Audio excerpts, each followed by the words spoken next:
목사입니다. 오늘도 제 옆에는 성서 지리 그리고 성서 해설을 자세히 해주실 홍순아 교수님, 이원 교수님 나와 계십니다. 오늘 두 교수님 감사합니다. 어느 시대든지 물질은 인간에게 가장 중요한 것이요. 그러므로 황금 만능 시대, 물질 만능 시대 이렇게 말합니다. 아브라함도 하란 땅에 살면서 열심히 나이 75세가 될 때까지 돈을 모았습니다. 역시 아브라함도 돈이 힘이요, 돈이 삶이라고 생각했겠죠. 그러던 어느 날 갑자기 하나님께서 아브라함을 부릅니다. 아브라함아, 내가 지시할 땅으로 가라. 그것도 본토 친척 아비집을 떠나라. 하나님 말씀을 듣는 순간 즉시 일어납니다. 어떻게 이런 일이 있었을까? 아브라함이 만약에 과거에도 예수를 믿고 하나님을 알았던 사람이었다면 혹시 믿음이 있었기 때문에 그렇겠다 하지만은, 그러나 상당히 그 순간만큼은 하나님을 모르던 사람이었습니다. 너무 감격스러우면서도 신기합니다. 바로 그 아브라함이 살던 문화의 시대, 그리고 아브라함의 삶을 살펴보는 그 현장, 그곳을 한번 가보시겠습니다.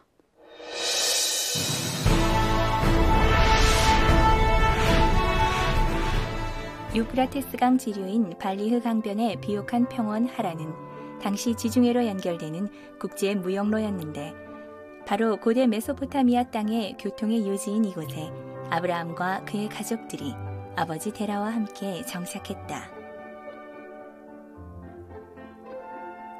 이 땅에서 풍요를 누리던 아브라함은 하란을 떠나라는 하나님의 명령에 순종해 가나안을 향해 떠났는데,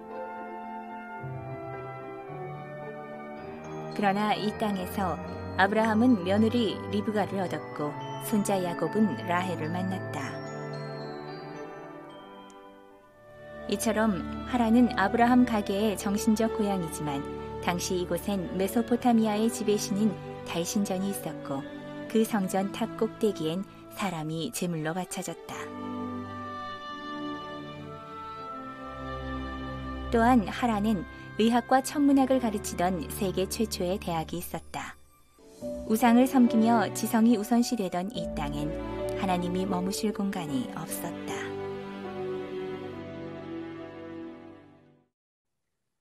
우리는 화면을 통해서 그 토담집, 진흙집 우리는 지금 보셨습니다. 그리고 하란의 거리를 보셨습니다. 홍 교수님, 하란 하면 많은 사람들이 아브라함의 사건 때문에 궁금해하고 알고 싶어하고 아마 그런 기독교인이라면 그런 공동점을 가지고 있지 않겠나 싶습니다. 그 하란은 어떤 지리적 특징을 가지고 있는지 그 부분을 설명해 주시겠어요? 예, 하란 그러면 우리가 굉장히 익숙한 곳이 아니겠습니까? 근데 안타깝게도 그 수많은 분들이 터키를 성지순례를 가지만 하란까지 갔다 온 분들은 거의 없습니다. 그 이유는 너무 먼 동쪽 지역 끝에 있기 때문에 하란 하나를 보기 위해서는 많은 시간과 고생을 해야 되기 때문에 그 중요한 하란을 못 보기 때문에 안타깝습니다. 그래서 그런 장소들을 이 프로에서 자세히 소개하고 있어서 또 이 프로의 중요성을 느끼게 됩니다. 그래도 역시 지리에 관해서는 지도를 통해서 보셔야만 생소한 지역이기 때문에 이해가 가실 줄 압니다.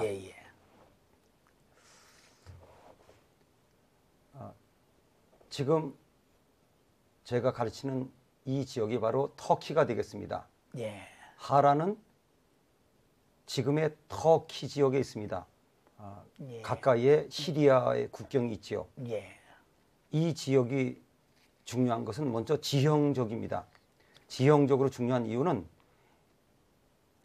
메소포타미아 평원이 계속되다가 하란 지역에 가서 거의 끝이 나게 됩니다. 그리고 하란 옆에서부터 이 내륙에 있는 아나톨리아 산악지대가 시작되기 때문에 그 직전에 있기 때문에 교통의 요지가 되겠습니다. 그래서 반드시 모든 지나가던 사람들이 하란에 들려서 쉬고 길을 가게 됩니다. 또 한 가지는 교통로의 요지에 있습니다. 고대 길이 여러 가지 길이 있지만 특별히 이 지역에서 두 번째로 중요한 고대 길이 있습니다. 바로 그 니느웨에서부터 하란을 거쳐가는 길입니다. 그리고 이 길이 보아즈 코이라고 하는 곳으로 가는데 이 보아즈 코이는 성경에 나와 있지는 않지만 해쪽 속의 수도가 됩니다. 그래서 고대에서는 이 보아즈 코이 하툰샤라라고 하는 이곳이 굉장히 중요한 지역이 되겠습니다. 니느웨에서부터 하란을 통해서 터키의 내륙 지방으로 가는 이 보아즈 코이로 가는 이 길목에 있기 때문에 그리고 아래쪽 100km 남쪽에 그 당시 최고 중요한 국제도로가 지나가는 곳에 있기 때문에 이 하란은 굉장히 중요한 지역이 되겠습니다. 그리고 이 지역에 대해서 조금 더 설명을 드리면은 교통의 요지고 평원 지역이기 때문에 단순한 교통 요지로 끝나는 것이 아니라 그 지역의 상업 중심지가 되었습니다. 돈이 모이고 사람이 모이기 때문에 이곳은 비옥한 지역이었고 그러니까 문화가 발달되고 또 많은 사람들이 우상을 섬기고 이런 풍요로운 곳에 있었던 것을 우리는 알 수가 있습니다. 우리가 하란을 사실 여러 번 가봤습니다만은 그 하란 땅에 가면서 느끼는 것이 그 길가로 쭉 보면 그 풍요로운 그 곡식들이 막 성장하는 비옥한 땅을 바라보면서 막 이래서 아브라함이 이곳을 선택해서 살지 않나 이런 생각도 해보기도 했습니다. 이영훈 교수님, 그 아브라함의 부친 그 데라가 어떤 사람인지에 대해서 많은 사람들이 궁금해합니다. 아마 데라는 아마 알고 있겠습니다만은 그는 어떤 사람이었나 하는 점에서 뭐 성경에 약간 언급은 했습니다만은 뭐 성경 외에 혹시 다른 문헌에 그 데라에 대해서 나온 말씀이 있으면 좀 얘기해 주시겠어요? 네, 먼저 성경 내에서 데라에 대해서 조금 언급하는 부분이 있다면 여호수아 24장 2절입니다. 옛적에 너희 조상들 곧 아브라함의 아비 나홀의 아비 데라가 강 저편에 거하여 다른 신들을 섬겼으니 그런 표현이 나와 있고요. 그래서 그는 갈대아 우르에서 여러 다른 활동도 했겠지만 특별히 우상을 섬기는 삶을 특징으로 지금 묘사하고 있습니다. 그런데 유대인들이 그 오래전부터 전해져 온 그러한 노래들을 모은 책들에 의하면 그 가운데 하나가 이제 바벨론에서 만들어진 탈무드라고 하는데요. 그게 보면 데라는 신할 평지의 왕이었던 니므롯이라는 왕의 신하였다. 그리고 태양신을 섬긴 자다라고 묘사하고 있습니다. 또 다른 지역의 탈무드에 의하면 그가 우상을 팔았던 우상 장수였다라는 그러한 묘사를 하고 있는 것을 볼 때 데라는 우상 섬기는 일에 관심을 많이 가졌던 사람이 아닌가 그렇게 생각해 봅니다. 사실 그 시대나 어느 시대나 하나님을 모르는 곳에는 언제든지 우상 숭배가 있지 않습니까? 인간은 이와 같이 정신적으로 막 연약하기 때문에 뭔가를 의지하고 섬기지 않으면 안 된다. 이것이 아마 하나님을 섬기도록 만든 하나님의 창조의 섭리가 아닌가 이렇게 생각도 해봅니다. 이 교수님 또 궁금한 것은 그 갈대아 우르에서 데라와 그 아브라함은 그 생활하는 과정 속에서 어떤 생활하고 살았을까 이것도 궁금하거든요. 네. 아까 홍 교수님도 잠깐 그 지역의 문화나 또 경제 상황에 대해서 말씀해 주셨는데 특별히 그들이 이 갈대아 우르 지역에 그 있을 때부터 상당히 그 상업적으로나 또 특히 농업이나 목축 이러한 그 지역의 보편적인 그런 경제 활동에 같이 참여했던 것 같고 그래서 창세기 12장에 보면 아브라함이 하나님의 명령에 따라 떠날 때 하란에서부터 떠날 때 소유도 많고 또 종들도 많이 있었다. 함께 떠났다는 표현을 볼 때 그들은 아마 고향 땅에서부터 그러한 경제적으로 풍요한 삶을 살았던 것 같습니다. 그런데 특별히 탈무드에 보면 그들의 신앙생활이나 종교생활에 대해서 언급하는 그런 내용인데 아주 재미있는 이야기 하나 있었습니다. 아브라함 아버지 데라가 우상을 파는 그러한 가게를 경영하고 있었다.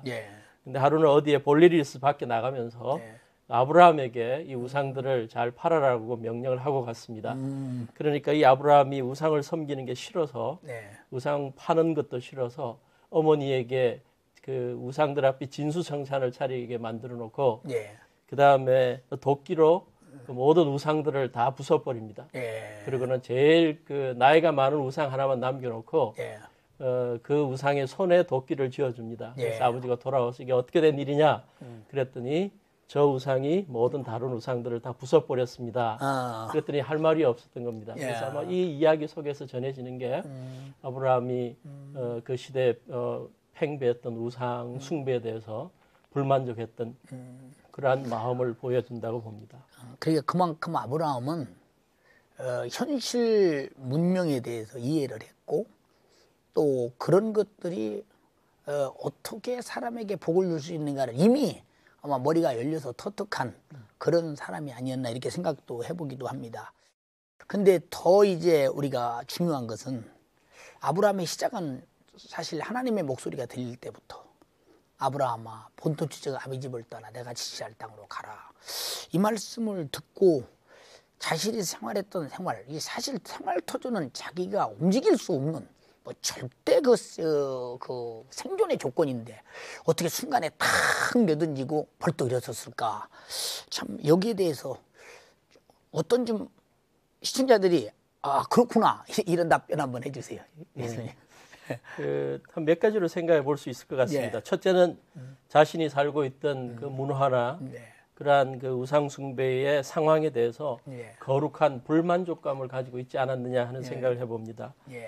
갈대아 우르에 살던 사람이든 하란에 살던 사람이든 신이라고 불리었던 달신을 섬겼고 그 달신은 특별히 그 바벨탑 같이 굉장히 높은 탑을 쌓아서 그 꼭대기에 신전을 만들어서 사람들을 신에게 달신에게 바치는 그러한 제사를 드리는 것이 기록에 남아 있습니다.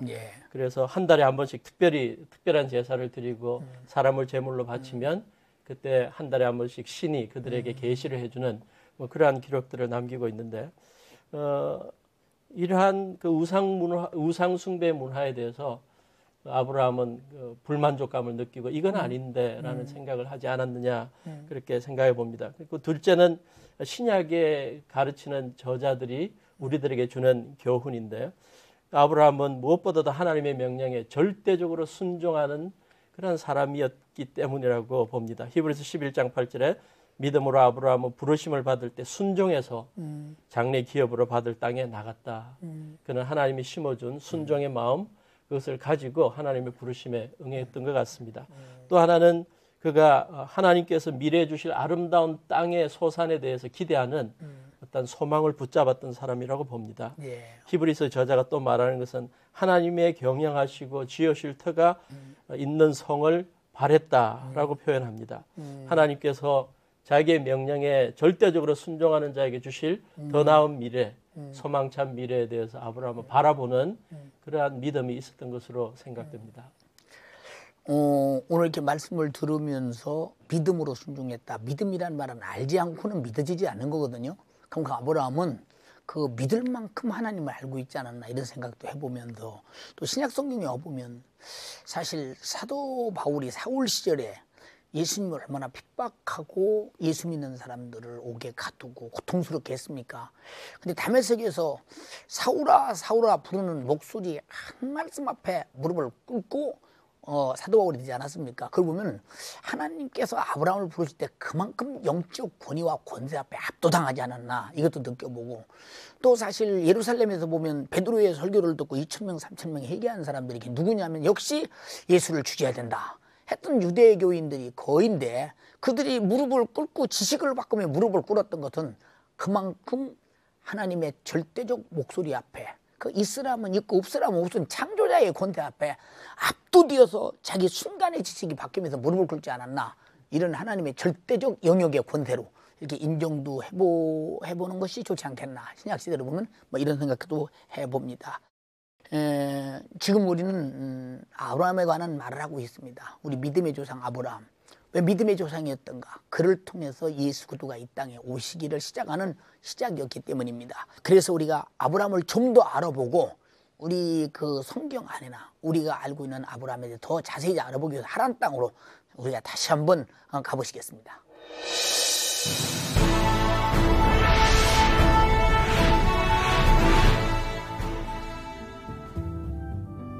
하란에 들어서면 산 아래 벌집 모양의 흙집들이 순례자를 반긴다. 고대부터 있었다는 이 집들은 중근동 지역 사람들이 여전히 거처하는 거주지인데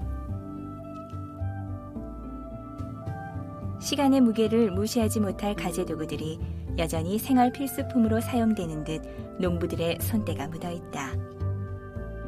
아브라함의 가족들 또한 이러한 공간에서 생활해 나갔으리라. 그 안으로 직접 들어가 보았는데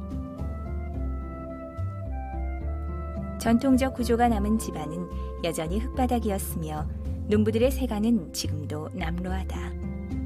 이곳에서 고대 시간과 밀접한 용구를 발견했다.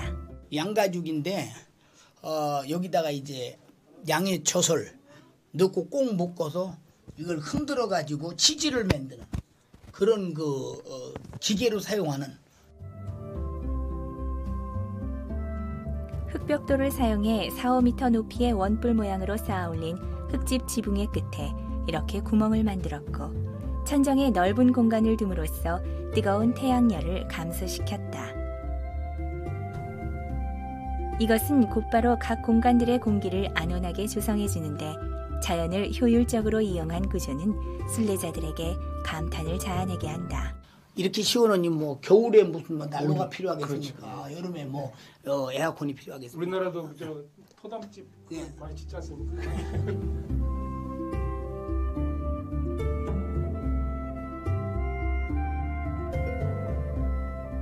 흙집의 공간 속에서 아브라함의 흔적이 읽혀지는 하란. 그러기에 하란은 여전히 감동스러운 성서의 땅이다. 지금 우리가 화면으로 본 이 하란은 아주 뭐 폐쇄돼 있다시피 돼 있고 낙후되고 하나의 사라져버린 폐허된 그런 곳과 같이 그냥 평범한 촌락처럼 이렇게 보여집니다. 그러나 아브라함이 살던 시대는 교통과 교육이 참 많이 발전했고 부를 소유할 만한 그런 도시였습니다. 그러므로 이 하란 땅이 성경적으로 어떤 의미를 가지고 있는지 그 점을 좀 더 깊이 부각해 보려고 합니다. 홍 교수님 말씀해 주시죠. 예, 하란 땅은 엄격히 말해서 성경하고 직접적인 관계가 있는 곳은 좀 적습니다. 예. 아브라함이 살던 하란 지역, 예. 그것이 중요합니다. 예. 왜냐하면 하란이 어떤 곳인가? 어떤 분들은 아브라함이 살던 집이 어딘가요? 이렇게 물어보시는데 그걸 찾는다고 하는 것은 불가능하고 그 지역 좀 조건을 살피면서 아브라함이 살던 지역이 이 지역이었구나. 이것을 살피는 게 중요합니다. 예. 그런데 또 한 가지 그래도 성경과 직접적인 관계가 있는 유적이 하나 있어서 예. 우리를 좀 즐겁게 해줍니다. 예. 바로 한 운물이 있는데 언젠가부터 사람들은 이 운물을 야곱의 운물이라고 부르기 시작했습니다. 예. 언제부터인지 모르지만 이것을 보면서 이곳에 왔던 야곱을 생각할 수 있어서 그런 유물이라도 하나 있어서 얼마나 다행인지 모르겠습니다. 예. 그리고 조금 더 연결시킨다면 하란 지역에 조그만 강이 흐르고 있는데 발라흐 강이라 그럽니다. 예. 이 강이 유프라테스 강, 성경의 유브라데 강의 지류가 되겠습니다. 그런다면 이 하란은 유프라테스 강이 연결된 지점, 이렇게 하란과 성경을 연결 지을 수 있겠습니다. 그러니까 야곱의 우물. 저도 그곳에 가보니까 뭐 그 동네 사람들은 그게 절대적 야곱의 우물이라고 주장하던데요.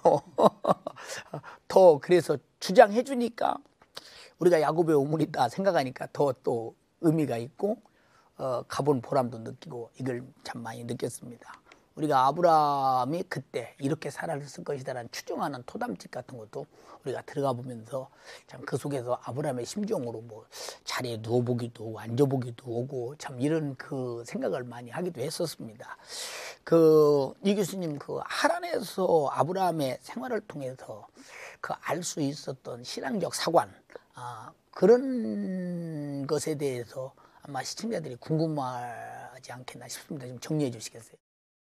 창세기 12장 4절 5절에 의하면 아브라함이 하나님의 명령에 따라서 하란을 본토 친척 아비 집을 떠날 때 그가 소유가 많았고 또 같이 갔던 종들도 많았다고 표현하고 있습니다. 예.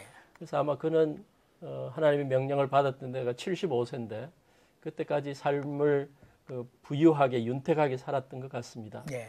그래서 번화한 곳에서 풍요롭고 안락한 삶을 살고 있었던 자인데 그럼에도 불구하고 하나님께서 새로운 어떤 삶의 도전 또 신앙의 도전을 주실 때 과감하게 나간 걸 보면 그는 물질적인 풍요나 향락보다 더욱더 거룩한 삶을 추구하는 마음이 있었던 것 같고요. 예. 하나님이 주시는 어떤 신앙적인 도전에 항상 순응하는 그런 모습을 보였던 것 같습니다. 그 다음에 75세가 되어서 이제는 모든 것을 접고 평안한 삶을 마칠 거라고 생각할 수 있겠지만 그는 오늘보다 나은 내일 하나님과 함께하면 더 밝은 미래가 펼쳐질 수 있다는 그러한 미래지향적인 삶을 살 수 있었던 그러한 자세를 가지고 살았던 자라고 보입니다. 사실 아브라함이 그 생각을 보면 하나님이 참 축복할 수밖에 없도록 아브라함이 복받을 수밖에 없도록 그 생각을 가지고 있었던 것 같습니다. 그래서 사람이 그 생각을 통해서 참 어떤 사람이 되느냐. 사람이 망할 생각 가진 사람은 망하지 않습니까? 나는 확실하게 성공할 수 있다. 근데 망하는 것은 망할 생각을 가졌기 때문에 그런 거거든요. 우리는 이 세상에서 오직 망하지 않고 성공할 수 있는 비결은 아주 성공할 수밖에 없고 망하지 않는 하나님의 생각밖에 없다. 이걸 다시 한번 느끼면서 아브라함을 기억해 봅니다. 홍 교수님께 좀 여쭤보겠습니다. 하란에는 그 성경의 그 유적지가 뭐 많지는 않지만 좀 있지 않습니까? 그 유적지들이 현재 우리에게 그 시사하는 그 신앙적 의미가 있다면 무엇일까요?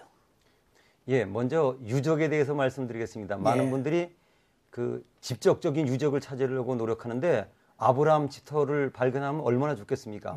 중요한 것은 이곳이 아브라함이 살았던 곳이다. 그리고 가나안 땅과 비교하면 얼마나 풍요로운 곳인가를 알아야 되는 겁니다. 두 번째로 이곳이 우리는 특별한 유적이 없지만 야곱의 피난처였습니다. 그리고 레아와 라헬의 고향이었다. 그리고 그 고향이 이렇게 번성한 곳이었는데 가나안 땅보다는 훨씬 풍요로운 곳이다. 그 지역과 지형과 조건들을 보면서 깨닫는 것이 중요하다고 생각합니다. 오늘 두 교수님 말씀을 이렇게 들으면서 많은 시야가 넓어지며 동시에 아마 이해되는데 충분했으리라고 생각됩니다. 언제든지 들으면 들을수록 사람이라는 것은 더 알고 싶은 의문 또 폭넓은 생각이 나옵니다. 우리 시청자나 방청객들이 아마 묻고 싶은 말씀이 있을 것입니다. 오늘 방청객의 질문을 받아보겠습니다.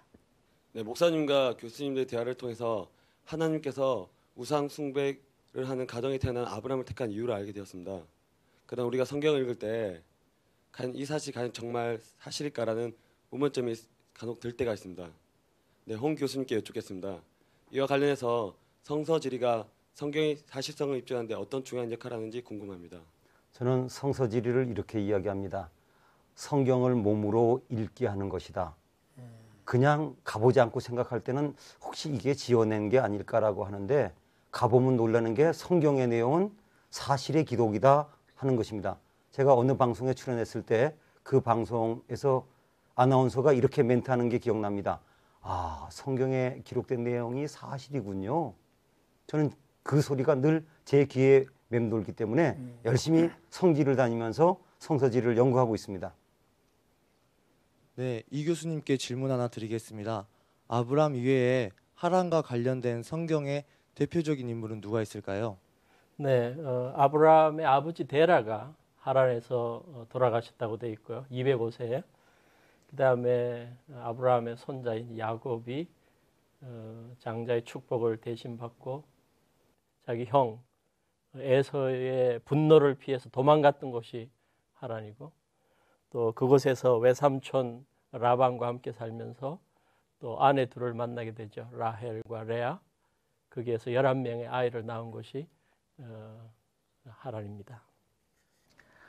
오늘 두 교수님들의 그 설명을 들으면서 참 많이 알고 계시다 이렇게 느껴지면서 참 존경도 표해집니다. 많은 성도들이 시청하면서 아마 성경을 새로 읽어야 되겠다.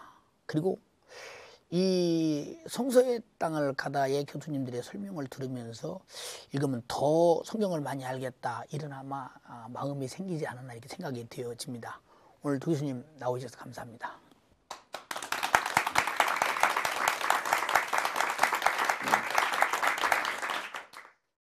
오늘 성경은 우리에게 아브라함에게 하신 말씀보다 다양한 말씀을 주십니다. 이 모든 말씀이 다 우리가 지금 듣고 움직여야 할 말씀입니다.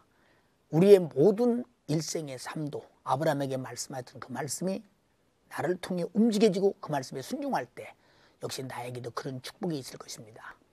예수님 보내주신다고 말씀하시더니 보내셨습니다. 십자가에 죽게 하신다고 하시더니 죽게 하셨습니다. 부활한다더니 부활하십니다. 이제 재림하신다고 하니 재림하실 것입니다. 하나님 말씀 우리의 믿음입니다. 우리 모두 믿음으로 아브라함처럼 복받는 여러분 되시기 바랍니다. 감사합니다.